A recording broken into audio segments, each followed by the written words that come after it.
ఈ రోజు ఒక జాతర వాతావరణంలో, ఒక పండుగ వాతావరణంలో కదిలి వచ్చిన మా అన్నదమ్ములకు, అక్క చెల్లెలందరికీ బాబాసాహెబ్ అంబేద్కర్ గారి జయంతి శుభాకాంక్షలు తెలియజేసుకుంటూ, ఆ మహానుభావుడు బోధించు, సమీకరించు, పోరాడు అనే నినాదం ఏదైతే ఇచ్చినాడో దాన్ని ఆలంబనగా చేసుకునే మనం తెలంగాణ రాష్ట్రాన్ని సాధించుకున్నాం.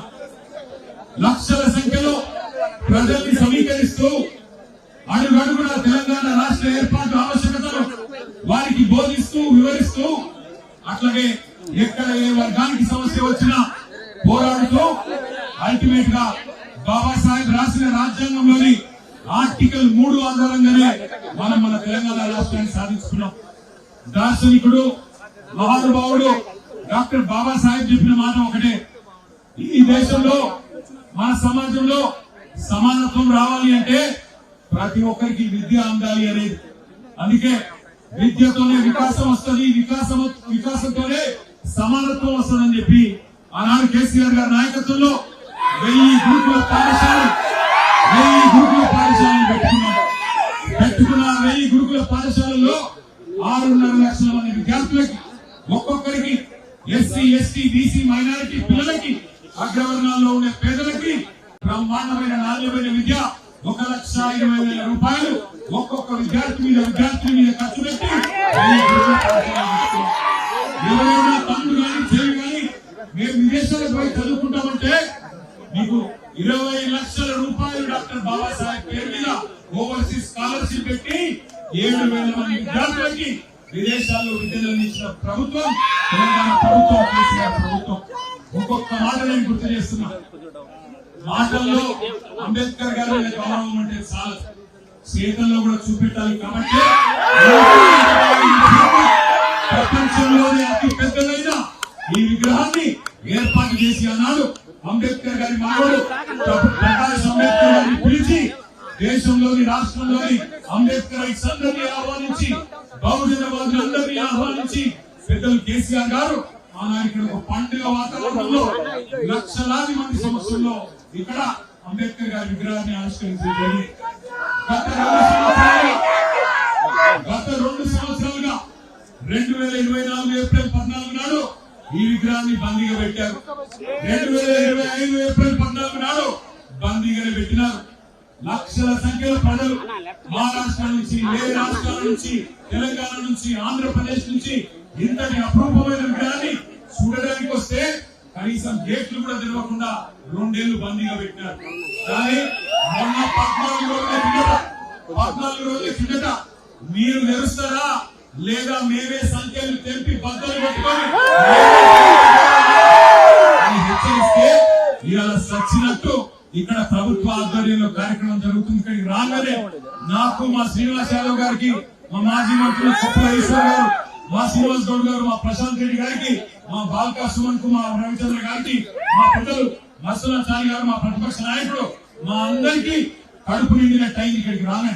ఎందుకంటే ఒక పండుగ వాతావరణంలో, ఒక పల్లెటూరులో ఒక జాతర జరిగితే ఎట్లుంటుందో ఇలా జాతర మాదిరిగా వేలాదిగా ప్రజలు నడిచొస్తుంటే మా కేసీఆర్ గారి నాయకత్వంలో మనం ఎందుకు ఈ కార్యక్రమాన్ని ఏర్పాటు చేస్తున్నామో మళ్ళీ ఒకసారి గుర్తు తెచ్చుకున్నట్టయింది.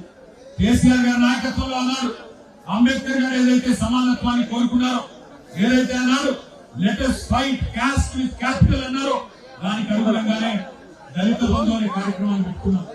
ఒక్కొక్క దళిత కుటుంబానికి 10 లక్షలు ఇచ్చే కార్యక్రమం, ఒక ఉదాత్తమైన కార్యక్రమాన్ని పెట్టుకున్నాం. సరే, అందరికీ అయ్యలేదు కరెక్టే, కానీ ఎక్కడో దగ్గర ప్రారంభం కావాలని చెప్పి మొదలు పెట్టినాం. పెడితే ఆనాడు ఇప్పుడున్న పాలకులు ఆ రోజు ప్రతిపక్షంలో ఉండి ఏం చెప్పారు, అంబేద్కర్ అభయహస్తం అనే పథకం చేస్తాము, దళిత బంధు కేసీఆర్ 10 లక్షలు ఇస్తున్నాడు, మేము 12 లక్షలు ఇస్తామని చెప్పారు. 2.5 ఏళ్ళు వచ్చినాయి ఆ పైసలు. 12 లక్షలు చేయాలి, 12 లక్షలు నాలుగు చేయాలి, 12 లక్షలు నాలుగు ఒకసారి చేయాలి. వచ్చినాయి అన్నప్పుడు 12 పైసలు వచ్చినాయా? ఇంకేం చెప్పారు ఆనాడు కేసీఆర్ గారు?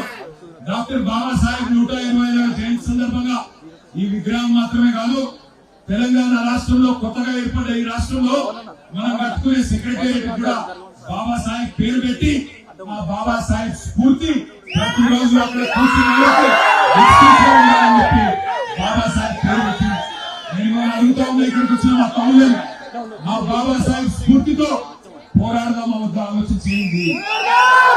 10వ తరగతి పాస్ అయితే 10,000 అన్నారు, 12వ తరగతి పాస్ అయితే 15,000 అన్నారు, డిగ్రీ పాస్ అయితే 25,000 అన్నారు, పీజీ చేస్తే 1,00,000 అన్నారు, పిహెచ్డి చేస్తే 5 లక్షలు అన్నారు. వచ్చినాయా?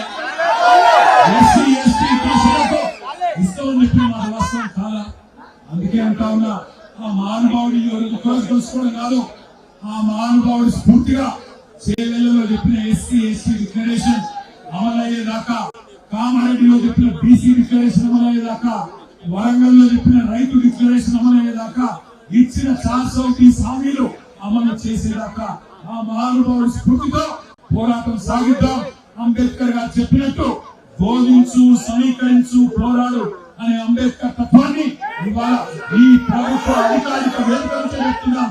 ప్రభుత్వాన్ని వదిలిపెట్టం, 420 హామీలు అమలు చేసేదాకా పోరాడుతూనే ఉంటామని చెప్పి విజ్ఞప్తి చేస్తూ మరొకసారి మీ అందరికీ మహానుభావుడు అంబేద్కర్ గారి శుభాకాంక్షలు తెలియజేస్తున్నారు. జయంతి సందర్భంగా